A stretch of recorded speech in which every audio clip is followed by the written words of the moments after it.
artist. My name is Jennifer, and I'm a collage artist. So I cut and paste and remix images to create imaginative visual realms. And I love it. I've been cutting and pasting for 15 years, which is a third of my life now. And I have been living in Albuquerque here for going on 10 years. Yeah, I've been here pursuing this art form and just gaining so much from it here at the Mothership. You know, for several years, my work has been, there's been a lot of botanicals in it, a lot of mushrooms, a lot of like, mostly moody women, some men, but humans, right? And so the themes have been really indicative of inner growth and shadow work and transformation. And all of those things were really obvious, like as the process was happening and even afterwards. And now I'm going through all those things. This last year, 2025, has been sort of a dark night of the soul for me. And also it shifted in 2025 in terms of the collages that I have been making. At a certain point, they just became very like stream of consciousness, which is different than just like intuitive for me. So they have encompassed a lot of absurdity.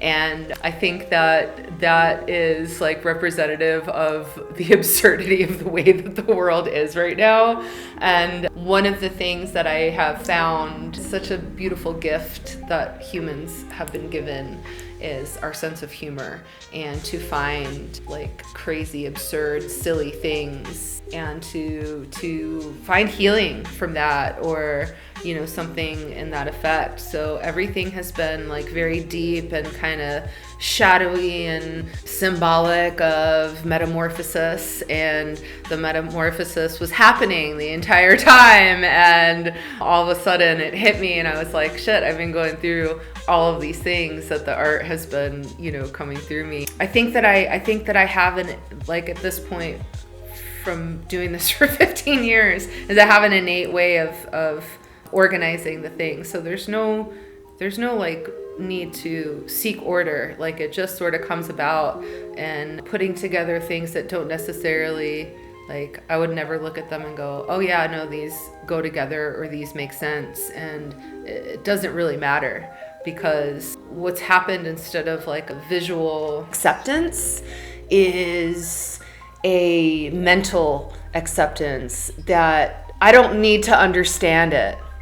I don't have to think about it. It doesn't have to tell a story anymore. Like there's such a beautiful thing with art and human experience that it obviously is something that comes out of us, is inside all of us, I think, and is such a self-expression, but it is to be interpreted in a myriad of ways. And so at this point with my art journey, I just making things and finding some gratification like inside out of them more than like up here.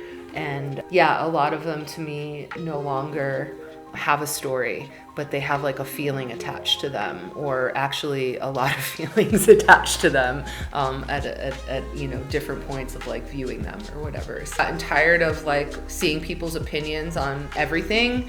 Like we live in like the internet world and the social media world, and it's given people like all these liberties to like opine. And I also love to opine, but sometimes, you know, it's okay to just let something be, and you know, you can think about it and have your own feelings about it, but it's not for anybody but you. And so, and the absurdity of the compositions, hey, to just, you know, let it speak to you in different ways. Like it's okay for us to change and evolve, and I don't have to have like a certain style. I don't have to be pigeonholed into a certain category. You know, the art is whatever it is. It's a piece of my imagination, and you can call it surreal, you can call it abstract, you can call it a portrait, you can call it whatever. None of that matters, and that's why I'm really like embracing just creating things and having them be absurd and just they don't need to be interpreted in you know, any kind of intellectual way, right? Well, when I first started, I was like, I had to make sense of my life. Like, I was coming out of a really dark place and addictions and just really making a lot of terrible decisions and not really caring about myself.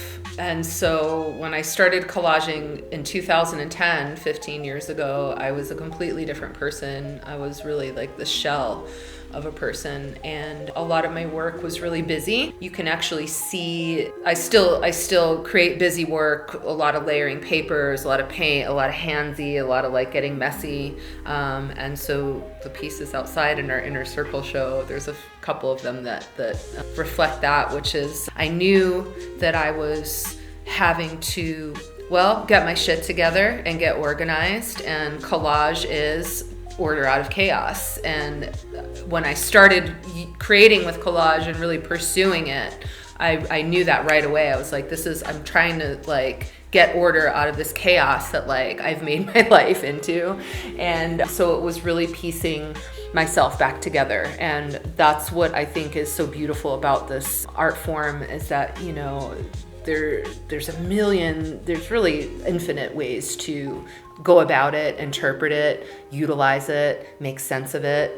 And now that I'm at this midlife crisis point in my life, people always tell you gotta let things go, let things go, let things go. And now I finally understand that. And I think that's what the new approach to it is just to do it and to really let it be and let it go, and let the curiosity kind of take over instead of the explanation or the, overthinking, because I am an overthinker and it's exhausting. It can be interpreted that way. I think that there's always darkness involved in it. Like there's always either some kind of something maybe in someone's facial expression.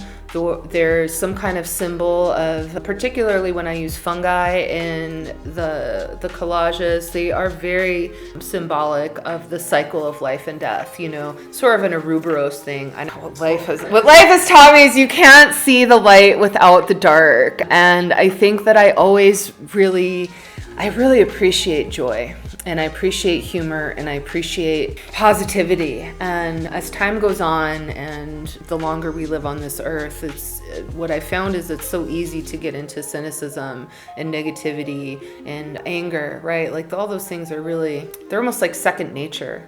And the joy there will always be something positive that you see in the things that I create. There'll always be like at least a nugget of something like that, because it could be buried under a ton of things, but it's still there. Like we're not dead. I'm not dead yet. I am leaning more towards, getting back into dwelling in the good. There's more of it than I think that we are seeing, and that is being like pushed in our field of vision, and even like the things that we hear, all the things that surround us. There's a lot of like oppressive energy coming down. And so, yeah, I don't know, like I want to embrace the positivity, but also acknowledge that like everything isn't peaches and roses, and there are thorns and brambles and goat heads that will trip us up and hurt us sometimes. But it's all fluid and it's all temporary, and everything comes and goes. And I think that's what is happening with the collage now, to bring it back into like how has this art form changed? I can't have been cutting things up and putting them together for 15 years and it not, and it's staying the same. I don't know. I think that one thing that I have learned is, and it's really difficult, and I haven't like mastered this by any means. I'm still learning. I can't say like don't have expectations, because I don't really think that we can live life and not have them. But there is a way to learn how to, have the control over having the expectation. And I think that is something that I wish I had. I don't know if it's anything that you can learn other than through experience, but if you could, to really get that place in your mentality to not let the expectations take over this journey. To me, it's more of a journey than a career.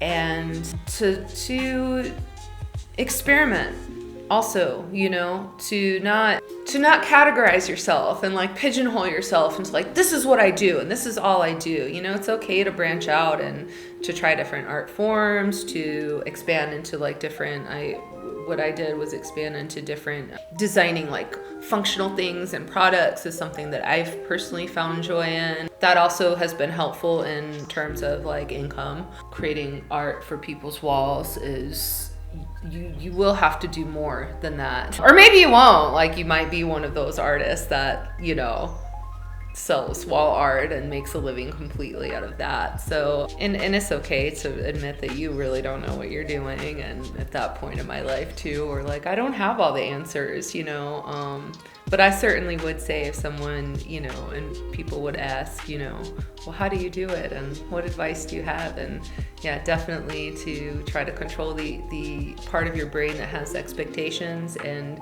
really have something saved up so you can start your business and you know, not be so stressed out about that business acumen, which will help with the expectations. It's very difficult to separate the funness, we'll make that a word, of being creative and pursuing creativity and making art all the time and then to make money off of it and to do the business side. Like they're very oppositional forces. And so yeah, find other things in your life too that will balance that out. Like I think that, you know, maybe it's cliche, but stretching and breathing and doing all these things that connect you with the other parts of yourself, like it's really important to maintain balance in like all aspects of your life. There's a lot of stigma and sort of, I guess I'll say cliches again, that, you know, that artists have to like, they're up 24/7 making art and they're not eating and forgetting to drink and da-da-da. And you might go through those things, but it doesn't like, that's not how it has to be. Like, you know, it's okay to like, you know, enjoy other parts of life and self and explore other things while you do this. So yeah, what do I want to let the world know? Right now, embrace absurdity, find humor. Don't be afraid to hug other people and to be around other people. We have these art nights that are at the Mothership, and well, we have these art nights now once a month at the Mothership, and we have them coming up this Friday. And this is one thing that I am very excited about is when people come here and make art, you know, let's do more of that, you know, more gathering, being around each other, being inspired by each other, human interaction. So this is something that is at the forefront of my mind. I experimented with augmented reality, tried to get my social media going, and I don't feel the importance of digital life. I'm taking that more out of the equation than anything now. And I think that's really important for us as human beings, is to have more tangible human interactions, even though we are recording this with looking at two cameras, but such is life, right? Yeah. I'm here at the Mothership.